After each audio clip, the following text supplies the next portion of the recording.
Hey guys, welcome back. I hope everyone is having a good Monday. I don't know where you live or where you're watching this from, whether now or in the future, but it is freezing cold today, and I've been cold all day long. So I've like multiple layers on here, and I'm just trying to stay warm in my closet right now while making this video. But um, I'm trying to be consistent and read the Bible every day. So here I am. And I hope that you guys are reading along with me. And I'm excited to just keep seeing what the Bible has to say. And if for anyone new that's found my videos, if you have clicked on my videos because hopefully there's a part of you that's interested in getting to know God or bringing Him into your life, um, welcome. I encourage you to follow along. I think so far I've really enjoyed starting at the beginning. So if you just go to my channel, check out my playlist. I have all the videos starting from day one. And then just so you know, day one and two are the only videos that do not have the recording of the chapters for those 2 days, but the rest all do. So I'm sorry about that. But please join me on this journey. I mean, it's definitely been interesting and a roller coaster, but I feel like God is really helping me in my life and transforming it. And I'm really just excited to see where He takes me this year. So please join me. Okay, guys, let's get started. These are the nations the Lord left in order to test all those in Israel who had experienced none of the wars in Canaan. This was to teach the future generations of the Israelites how to fight in battle, especially those who had not fought before.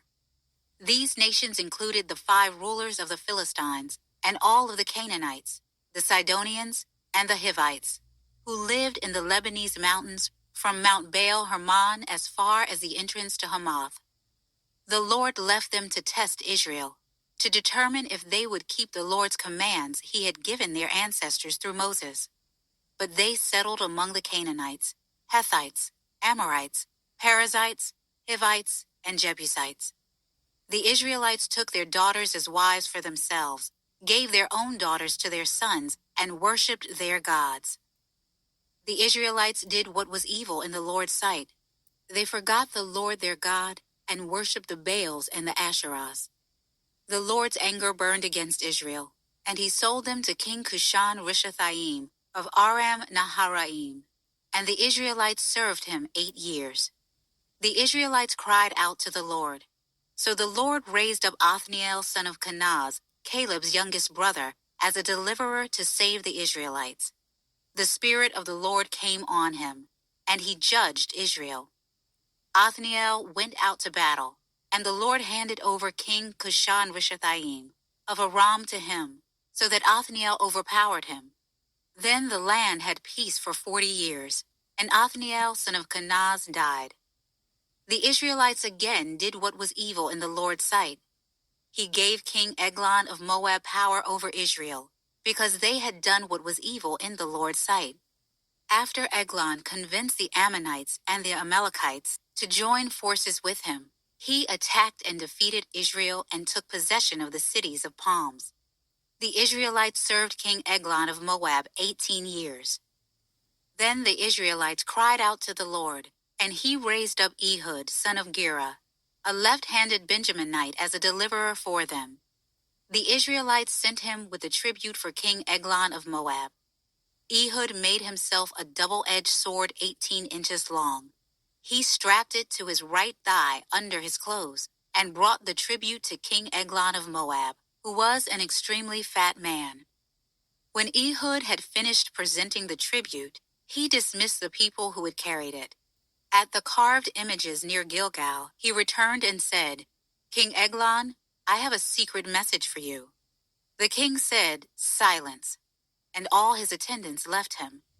Then Ehud approached him while he was sitting alone in his upstairs room, where it was cool. Ehud said, "I have a message from God for you." and the king stood up from his throne. Ehud reached with his left hand, took the sword from his right thigh, and plunged it into Eglon's belly. Even the handle went in after the blade, and Eglon's fat closed in over it, so that Ehud did not withdraw the sword from his belly. And the waist came out. Ehud escaped by way of the porch, closing and locking the doors of the upstairs room behind him. Ehud was gone when Eglon's servants came in. They looked and found the doors of the upstairs room locked and thought he was relieving himself in the cool room. The servants waited until they became embarrassed and saw that he had still not opened the doors of the upstairs room. So they took the key and opened the doors, and there was their lord lying dead on the floor. Ehud escaped while the servants waited. He passed the Jordan near the carved images and reached Seirah. After he arrived, he sounded the ram's horn throughout the hill country of Ephraim. The Israelites came down with him from the hill country, and he became their leader. He told them, "Follow me, because the Lord has handed over your enemies, the Moabites, to you." So they followed him, captured the fords of the Jordan leading to Moab, and did not allow anyone to cross over. At that time, they struck down about 10,000 Moabites, all stout and able-bodied men. Not one of them escaped. Moab became subject to Israel that day, and the land had peace for 80 years. After Ehud, Shamgar, son of Anath, became judge. He also delivered Israel, striking down 600 Philistines with a cattle prod. The Israelites again did what was evil in the sight of the Lord after Ehud had died. So the Lord sold them to King Jabin of Canaan, who reigned in Hazor. The commander of his army was Sisera, who lived in Harosheth of the nations. Then the Israelites cried out to the Lord, because Jabin had 900 iron chariots, and he harshly oppressed them 20 years. Deborah, a prophetess and the wife of Lapidoth, was judging Israel at that time. She would sit under the palm tree of Deborah between Ramah and Bethel in the hill country of Ephraim, and the Israelites went up to her to settle disputes. She summoned Barak, son of Abinoam, from Kadesh in Naphtali, and said to him, "Hasn't the Lord, the God of Israel, commanded you? Go deploy the troops on Mount Tabor, and take with you 10,000 men from the Naphtalites and Zebulunites. Then I will lure Sisera, commander of Jabin's army, his chariots, and his infantry at the Wadi Kashan to fight against you, and I will hand him over to you." Barak said to her, "If you will go with me, I will go. But if you will not go with me, I will not go." "I will gladly go with you," she said, "but you will receive no honor on the road you are about to take, because the Lord will sell Sisera to a woman." So Deborah got up and went with Barak to Kadesh. Barak summoned Zebulun and Naphtali to Kadesh. 10,000 men followed him, and Deborah also went with him. Now Heber the Kenite had moved away from the Kenites, the sons of Hobab, Moses' father-in-law, and pitched his tent beside the oak tree of Zanaani, which was near Kadesh. It was reported to Sisera that Barak, son of Abinoam, had gone up Mount Tabor. Sisera summoned all his 900 iron chariots, and all the troops who were with him from Harosheth of the nations to the Wadi Kashan. Then Deborah said to Barak, "Go, this is the day the Lord has handed Sisera over to you. Hasn't the Lord gone before you?" So Barak came down from Mount Tabor with 10,000 men following him. The Lord threw Sisera, all his charioteers, and all his army into a panic before Barak's assault. Sisera left his chariot and fled on foot. Barak pursued the chariots and the army as far as Harosheth of the nations, and the whole army of Sisera fell by the sword. Not a single man was left. Meanwhile, Sisera had fled on foot to the tent of Jael, the wife of Heber the Kenite, because there was peace between King Jabin of Hazor and the family of Heber the Kenite. Jael went out to greet Sisera and said to him, "Come in, my lord. Come in with me. Don't be afraid." So he went into her tent, and she covered him with a blanket. He said to her, Please give me a little water to drink, for I am thirsty." She opened a container of milk, gave him a drink, and covered him again. Then he said to her, "Stand at the entrance to the tent. If a man comes and asks you, 'Is there a man here?' say no." While he was sleeping from exhaustion, Heber's wife Jael took a tent peg, grabbed a hammer, and went silently to Sisera. She hammered the peg into his temple and drove it into the ground, and he died. When Barak arrived in pursuit of Sisera, Jael went out to greet him and said to him, "Come, and I will show you the man you are looking for." So he went in with her, and there was Sisera, lying dead with a tent peg through his temple. That day, God subdued King Jabin of Canaan before the Israelites. The power of the Israelites continued to increase against King Jabin of Canaan until they destroyed him. On that day, Deborah and Barak, son of Abinoam, sang, "When the leaders lead in Israel, when the people volunteer, blessed be the Lord. Listen, kings, pay attention, princes. I will sing to the Lord. I will sing praise to the Lord God of Israel. Lord, when you came from Seir, when you marched from the fields of Edom, the earth trembled, the skies poured rain, and the clouds poured water. The mountains melted before the Lord, even Sinai, before the Lord, the God of Israel. In the days of Shamgar, son of Anath, in the days of Jael, the main roads were deserted, because travelers kept to the side roads. Villages were deserted.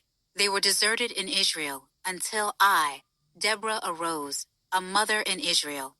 Israel chose new gods. Then there was war in the city gates. Not a shield or spear was seen among 40,000 in Israel. My heart is with the leaders of Israel, with the volunteers of the people. Blessed be the Lord. You who ride on white donkeys, who sit on saddle blankets, and who travel on the road, give praise. Let them tell the righteous acts of the Lord, the righteous deeds of his villagers in Israel, with the voices of the singers at the watering places. Then the Lord's people went down to the city gates. Awake, awake, Deborah.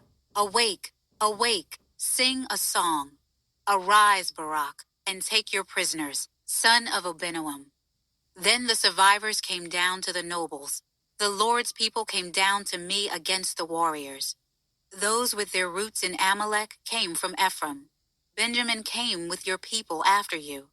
The leaders came down from Machir, and those who carry a marshal's staff came from Zebulun. The princes of Issachar were with Deborah. Issachar was with Barak. They were under his leadership in the valley. There was great searching of heart among the clans of Reuben. Why did you sit among the sheep pens listening to the playing of pipes for the flocks? There was great searching of heart among the clans of Reuben. Gilead remained beyond the Jordan. Dan, why did you linger at the ships? Asher remained at their seashore and stayed in his harbors. The people of Zebulun defied death. Naphtali also, on the heights of the battlefield. Kings came and fought. Then the kings of Canaan fought at Taanach, by the waters of Megiddo. But they did not plunder the silver. The stars fought from the heavens. The stars fought with Sisera from their paths. The river Kishon swept them away. The ancient river, the river Kishon. March on, my soul, in strength. The horse's hooves then hammered, the galloping of his stallions. Curse Meroz, says the angel of the Lord. Bitterly curse her inhabitants, for they did not come to help the Lord with the warriors. Most blessed of women is Jael, the wife of Heber the Kenite. She is most blessed among tent-dwelling women. He asked for water, she gave him milk. She brought him cream in a majestic bowl. She reached for a tent peg, her right hand for a workman's hammer. Then she hammered Sisera. She crushed his head. She shattered and pierced his temple. He collapsed. He fell. He lay down between her feet. He collapsed. He fell between her feet. Where he collapsed, there he fell, dead. Sisera's mother looked through the window. She peered through the lattice, crying out, Why is his chariot so long in coming? Why don't I hear the hoofbeats of his horses? Her wisest princesses answer her. She even answers herself. Are they not finding and dividing the spoil? A girl or two for each warrior? The spoil of colored garments for Sisera, the spoil of an embroidered garment or two for my neck. Lord, may all your enemies perish as Sisera did, but may those who love him be like the rising of the sun in its strength. And the land had peace for 40 years. I'm not gonna lie, I'm a little like some of it I understood and some of it I was just like lost. Like I felt like we started off talking about one thing and then we just drastically changed to like a whole nother story. And like uh, I'm just some of like the sentences are a little like even like this last one, like the girl two or one for each warrior, the spoil of colored garments, and the spoil of an embroidered garment, or two for my neck, or like I don't know. I'm a little, my head hurts. we I don't know. I may have to just like reread these chapters again, I think, or something, because I'm just a little like I get that the Israelites kept turning their back on God, and then he kept still saving them after a period of time each time. And then, they killed, Lord had that woman kill Sisera,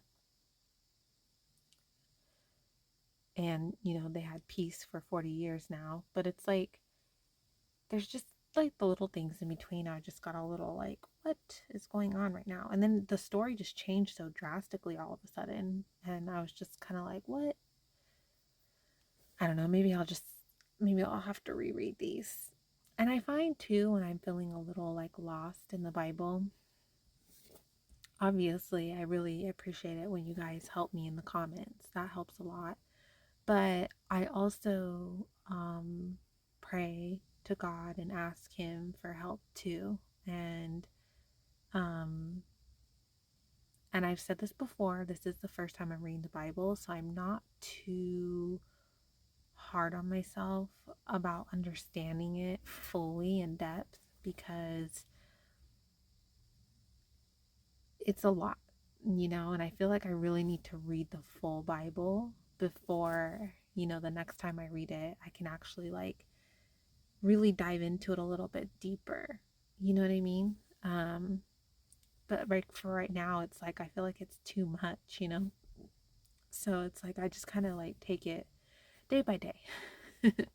And recently, like a lot of the chapters were kind of boring because it was just talking about like names and places and numbers and stuff. But now it's like the story's changing, and I'm like, what's going on?